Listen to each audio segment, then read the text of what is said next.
Well, the Paris tasting of 1976 was really the turning point in the history of California wine. Before that moment, on the day was May 21st, 1976, it was in Paris. California wines at that point were the Rodney Dangerfield of world wine. They didn't get any respect. After that day, they suddenly had respect as a result of what happened. That day there was a wine tasting was staged by an Englishman who had a wine school and a wine shop in Paris. And he got together 9 of the leading wine experts of France at the time. There was a blind tasting.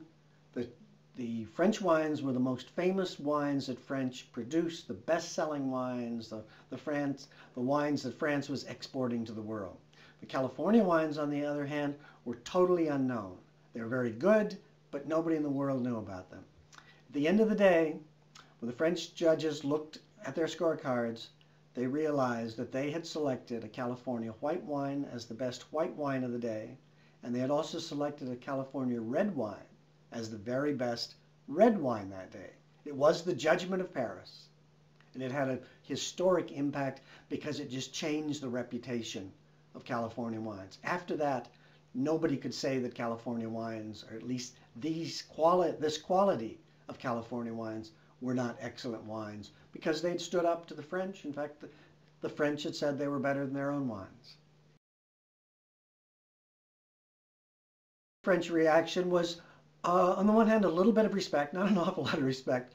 They said that the white wines, they had to admit, had done very well, and they were impressed by the quality of the white wines.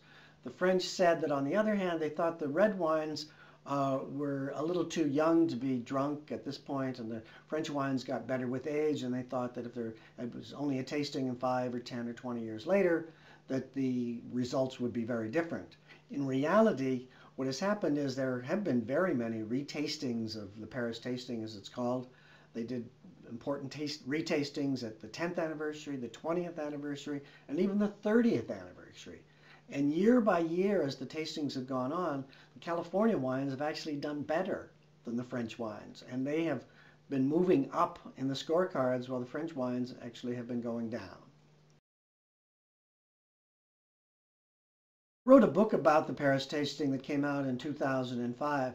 What I did in the book was really use the Paris tasting as a way to talk about this comeback of California wines since the post-Prohibition era, when wines had just gone totally out of fashion in American society and very few people were drinking wines, to the situation we have today where wine is the most popular drink in the United States.